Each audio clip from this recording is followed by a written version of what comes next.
राधिका गोरी से बिरज की छोरी से मैया कराए दे मेरो राधिका।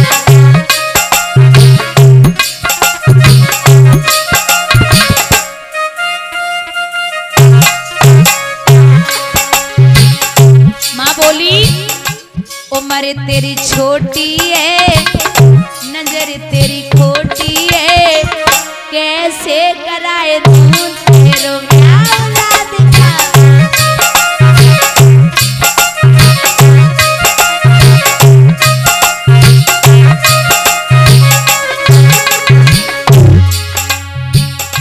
तो भगवान धमकी दे रहे मैया यशोदा कुंवरी ओ माँ, एक जो नहीं ब्याह करावे तेरी गैया नाए चराऊं।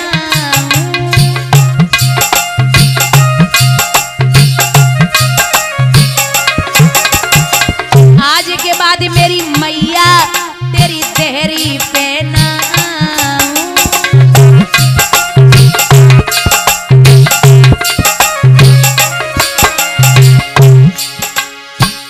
आएगा रे मैया अब गीत हार का राधिका गोरी से बिरज की गोरी से मैया कराए दे मेरो राम।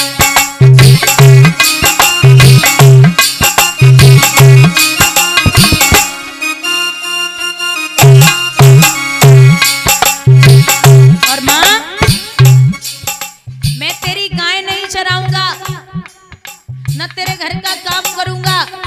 भगवान धमकी दे रहे। सो मैया बोली बिल्कुल मत करे, मत चरा, कोई और ग्वाला चराए के चलो जावेगो।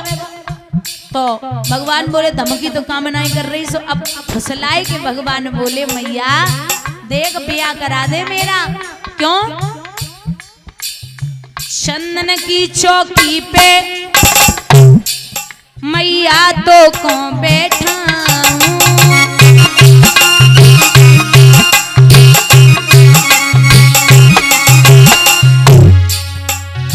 अपनी राधिका से मैया में चरण तेरे दबाऊं।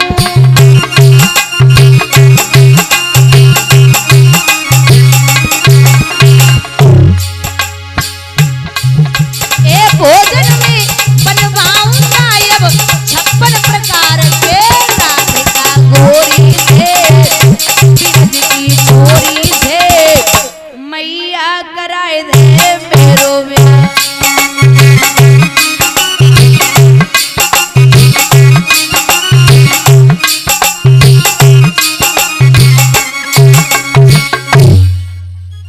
माँ बोली पहले छोड़ के लाला छोड़ वे के लय भगवान चले। कीर्ति ने बड़े चाव से मिठाइयों भोजन पानी करायो। कहा जाओ लाला मेरे बिटिया के साथ में आते जाते रहना।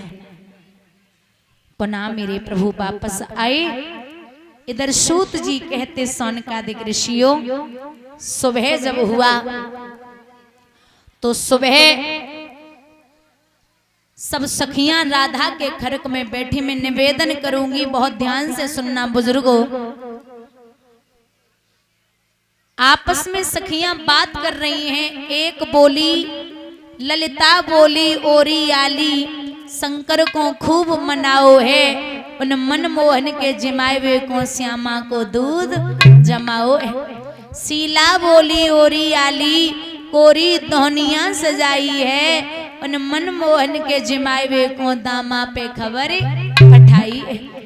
आज कृष्ण मेरे घर पे आवेंगे। आपस में बात कर रही हैं। तब तक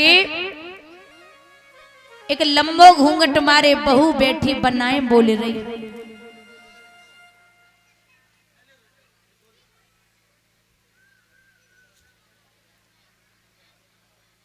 तो एक सखी ने पूछी कि तूने भगवान को ना देखो कहा। बोले कछु मत पूछे बहना। क्यों? दादा ये जो बहू है ना, ये ब्रज में एक सखा था जिसका नाम था सुंदर। बहुत ध्यान से सुनना। ये सुंदर की पत्नी थी माधवी।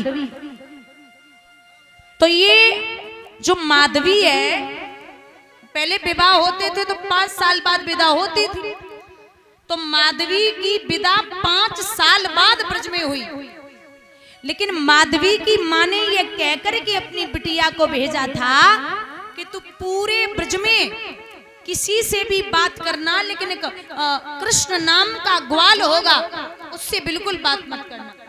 बोले क्यों मैया? कि वो बहुत बड़ा छलिया है, अगर तू उससे नजरें मिला के बैठ गई या उससे बात कर ली तो पति को छोड़ देगी, तू उसी की हो जाएगी। माताओं ये बोल दिया कि छलिया है, लेकिन ये नहीं कहा कि वो साक्षात ब्रह्म है। अब माधवी के ये मन में गूंज गई कि वो ब्रज में एक सखा है कृष्ण नाम का, वो छलिया है। विदा होके आई तो माधवी पालकी में बैठी थी।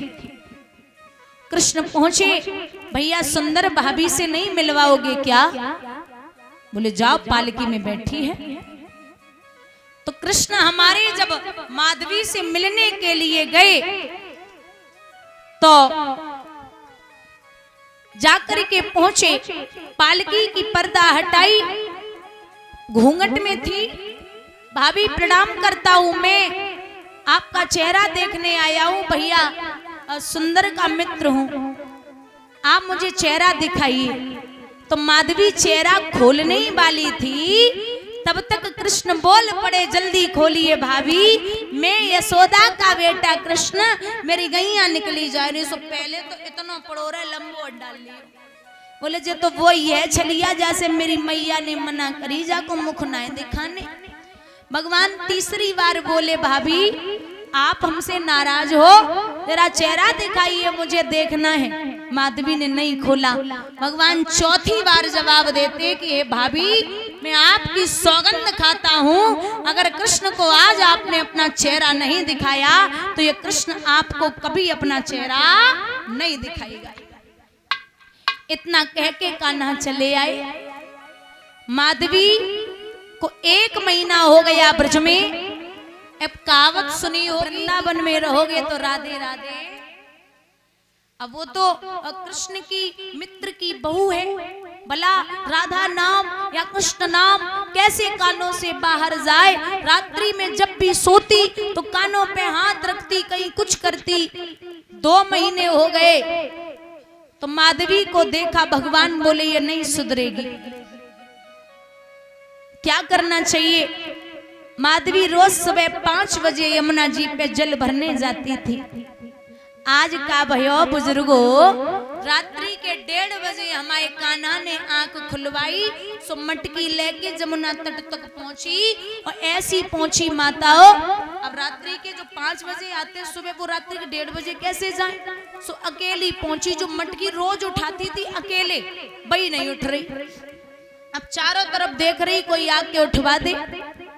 तब तक पायलों की आवाज सुनाई पड़ी, लगा कि कोई बड़ी बूढ़ी आ रही। सो माधवी ने घूंघट की, परछाई दिखाई दी। कृष्ण ने थोड़ा सा शरीर बढ़ायो, मटकी नहीं उठ रही क्या?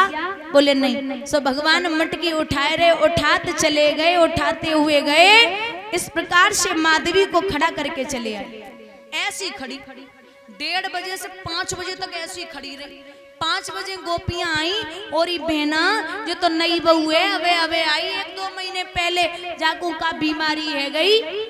तो एक ने धक्का मारो, सो माधवी गिर पड़ी।